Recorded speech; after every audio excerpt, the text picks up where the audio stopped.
হয় বন্ধুসকল, ইতিমধ্যে আপোনালোকে থাম্বনেইল লিখি নিশ্চয় গম পাইছে।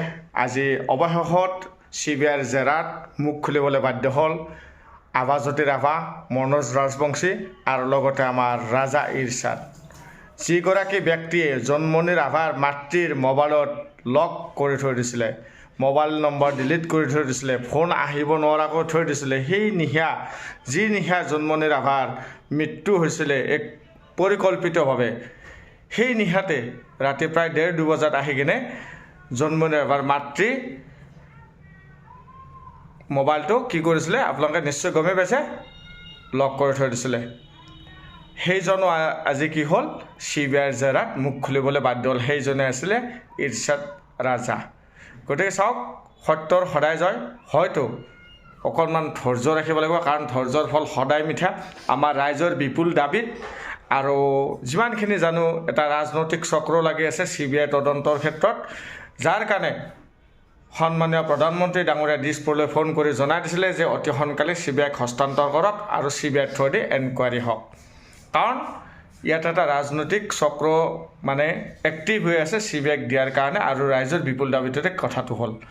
যা হওক, এটা কথা হ'ল আমি সদায় বিচাৰিছিলোঁ যে জন্মনি ৰাভাই যিয়ে নকৰক কিয়, জন্মনি ৰাভাও এগৰাকী আৰক্ষী বিষয়া বা এগৰাকী আৰক্ষী মহিলা মানুহ। তেওঁ বেকগ্ৰাউণ্ড যিয়ে নহওক, তেওঁক হয়তো পৰিকল্পিতভাৱে যিহেতু মাৰিছে কোনোবাই, সেই মৃত্যুৰ ন্যায় আমি সদায় বিচাৰিছিলোঁ। আজি ৰাইজৰ দাবীত যা হওক, আজি CBI তদন্ত কৰিলে আৰু সেয়াও কৰিছে কি, জন্মনিৰ মাতৃক গুৱাহাটী কাহিলীপাৰৰ পৰা CBI মাতি নিলে নগাঁও আৱৰ্ত ভৱনলৈকে, আৰু সেই আৱৰ্ত ভৱনত যোৱাৰ মুহূৰ্তত নিশ্চয় গমেই পায় আপোনালোকে, এখন কাপোৰেৰে প্ৰায় ঢাকি লৈ গৈছিলে মুখাবৰণটো। আৰু তেনেকুৱা গৈ উপস্থিত হৈ আৱৰ্ত ভৱনত DIG, CBIৰ যিগৰাকী DIG, আমাৰ মহিলাগৰাকী, যিহেতু জন্মনি এগৰাকী আছিলে মহিলা, গতিকে মহিলাক নিশ্চয় প্ৰেফাৰেঞ্চ দিব। মাতৃ এগৰাকীৰ হিয়া ভঙা কাণ্ড নিশ্চয় অন্তৰ কথা বুজি পাইছে আমাৰ লাভলী ডাঙৰীয়ানীয়ে।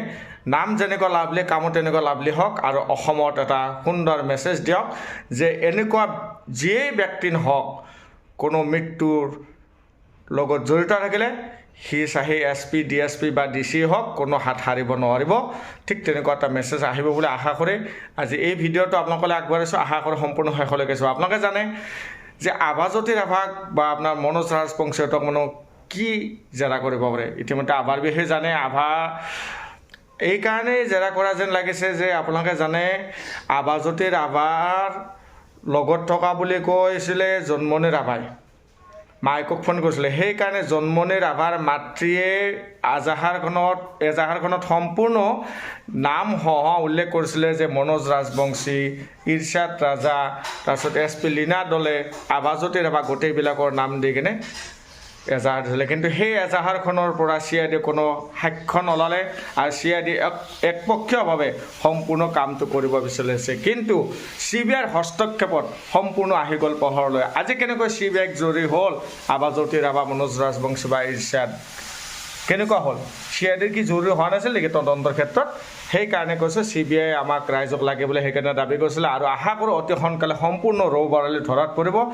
আৰু আভা সা সম্পত্তিৰ পাহাৰ গৰাকী, আৰু আপোনালোকে জানেই SP লীনা দলে সসন্মানে আজি কি হৈছে, ট্ৰেন্সফাৰ হৈ কেইদিনমান আগত হাইলাকান্দিত গৈছে। আশা কৰোঁ অতি সোনকালে সেই SP গৰাকীকো হাইলাকান্দিৰ পৰা নগাঁও আৱৰ্ত ভৱনত আনি নিশ্চয় কি কৰিব, মুখা খোলা খুৱাব। সেইকাৰণে কৈছোঁ যে চাওক, আবাজ্যোতি ৰাভা যিহেতু লগত থকা বুলি কৈছিলে, আবাজ্যোতিক দাদা বুলি মানিছিলে, SP লীনা দলেক মাতৃৰ বক্তব্যত আমি শুনিবলৈ পাইছোঁ যে নিজৰ মা বুলি মাতিছিলে, সম্বোধন কৰিছিলে। তেনেস্থলতো তেনেকুৱা কোনো শীৰ্ষ বিষয়া বা ৰাজনৈতিক দলৰ নেতাসকল আজি জন্মনি ৰাভাৰ মাতৃক সান্তনা দিয়াৰ কাৰণে এবাৰো ঘৰত উপস্থিত হ'বলৈ সাহস নহ'ল। ইতিমধ্যে 1 মাহ হৈয়ে গ'ল, কিন্তু তদন্তত কি কৰিলে কি নকৰিলে নিশ্চয় কিবা গাফিলতি থকাৰ কাৰণে আজি CBI আকৌ তেওঁলোকৰ তদন্তৰ ওপৰত নিৰ্ভৰ নকৰি নিজাববীয়াকৈ সূক্ষ্মভাৱে পৰিদৰ্শন কৰি তদন্তটো আগবঢ়াই লৈ গৈছে। আৰু এই তদন্তত বিশেষভাৱে CBIৰ প্ৰশ্নৰ উত্তৰ দিবলগীয়া হ'ব অসম আৰক্ষী বিভাগে আৰু সেইগৰাকী SP যিগৰাকী লীনা দলে আৰু হয়তো ইয়াৰ পিছত আহিব ৰুণা নেওগ এনেকুৱা বিভিন্ন ধৰণৰ আহিব আৰু সোণৰ যি ব্যৱসায়ীকাৰীসকল বা অন্যান্য 2 নম্বৰী টকাৰ অৰ্থাৎ যিটো জাল নোটৰ চক্ৰ ব্যৱসায়ীসকল এই সকলোবিলাক আহিব তাৰ উপৰি মেইন উত্তৰ দিবলগীয়া হ'ব কোনকেইটা প্ৰশ্নৰ জানে CBIৰ আগত CBI প্ৰশ্ন কৰিব যে ফৰেন আপোনালোকে যিখন বাহনত আহিছিলে জন্মনি ৰাভাই নিজে ড্ৰাইভ কৰি অহাবলৈ গৈছিলে সেই জন্মনি ৰাভাৰ সেই গাড়ীৰ চাবিৰ ফিংগাৰপ্ৰিণ্ট ক'ড দেখাব পাৰিবনে আমাৰ নগাঁও প্ৰশাসনে পষ্টমৰ্টেম ৰিপৰ্ট বিচাৰিব যে আপোনালোকে মোক ভিডিঅ' ক্লিপ দিয়ক সেই পষ্টমৰ্টেমৰ মই চাওঁ বা আমি চাম CBI দিবলৈ পাৰিবনে তেখেতসকলে বিচাৰিব যে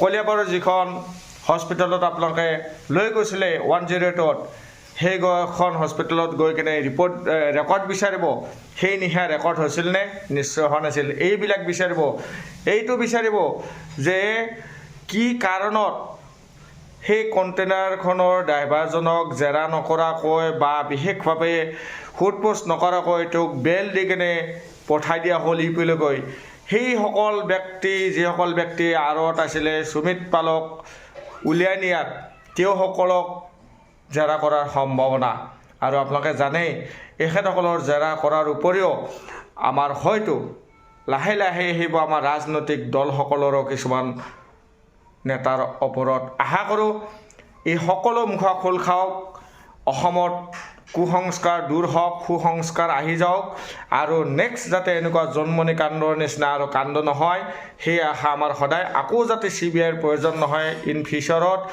যাতে এইটো শেষ দৃষ্টান্তমূলক শাস্তি হওক এওঁলোকক যিসকলে জড়িত আছে আজি জন্মনি ৰাভাৰ এই কেছটোত পৰিকল্পিতভাৱে মাৰ্ডাৰ কৰিলে তেওঁলোকে যাতে হোল লাইফ জেলত থাকে আৰু লগতে আমাৰ ৰাইজৰ বিপুল দাবীত জেলত থকাটোৱে আমাৰ উদ্দেশ্য নহয় আমি বিচাৰোঁ এইটো যে যিসকল জড়িত আছে তেওঁলোকক 3rd ডিগ্ৰী ব্যৱহাৰ কৰি হ'লেও এনেকুৱা শাস্তি দিয়ক যে অসমতেই নহয় গোটেই ভাৰতবৰ্ষত এটা দৃষ্টান্তমূলক উদাহৰণ হৈ থাকক যাতে এনেকুৱা আকৌ ভৱিষ্যতত কৰিবলৈ কোনো ব্যক্তি আগবাঢ়ি নাই কাৰণ চাওক আপোনাৰ মন দেখে এজন সাধাৰণ নাগৰিকক নহয় এজন SIৰ গাত হাত দিছে SI এগৰাকীক যদি এনেকুৱা ধৰণে হাত দি কিনে নাইকিয়া কৰিব পাৰে আপোনাৰ মোৰ লেখীয়া সাধাৰণ মানুহক আৰু কি চাব আমাৰতো CBI CIDৰ কথা আহি নপৰে সাধাৰণ পুলিচো আমাক পৰ্যবেক্ষণ কৰি নাচাব বা কেছটোৱে নল'ব গতিকে এই চেগতে আশা কৰিছোঁ সম্পূৰ্ণ ৰবিবাৰলৈ অলক আৰু সেই জন্মনি ৰাভাৰ মাতৃৰ বুকুত সাহস আহক আৰু সাহসেৰে দেখুৱাই দিয়ক অসমবাসীক যে চাওক মোৰ ছোৱালী যেনেকুৱা কৰ্ম কৰিছে তেনেকুৱা ফল পাইছে আৰু মোৰ ছোৱালীক যিয়ে এই সংসাৰৰ পৰা আঁতৰাই নিলে তেওঁলোককো এনেকুৱা ধৰণে দৃষ্টান্তমূলক শাস্তি দিছে প্ৰশাসনে ভাৰতীয় সংবিধানে নিজৰ আইনৰ গণ্ডিত থাকি সেইটোৱেই হওক আজি দৃষ্টান্তমূলক শাস্তি গতিকে ৰাইজ কেনেকুৱা লাগিলে জনাব যদি ভাল লাগিছে লাইক কমেণ্ট কৰাৰ উপৰিও ভিডিঅ'টো শ্বেয়াৰ কৰিবলৈ নাপাহৰিব আৰু নেক্সট ভিডিঅ'ত আপোনালোকৰ সহায় সহযোগিতা পালে নিশ্চয় দিম বুলি ইমানটো আজি ভিডিঅ'তে শেষ কৰিলোঁ জয় অসম ধন্যবাদ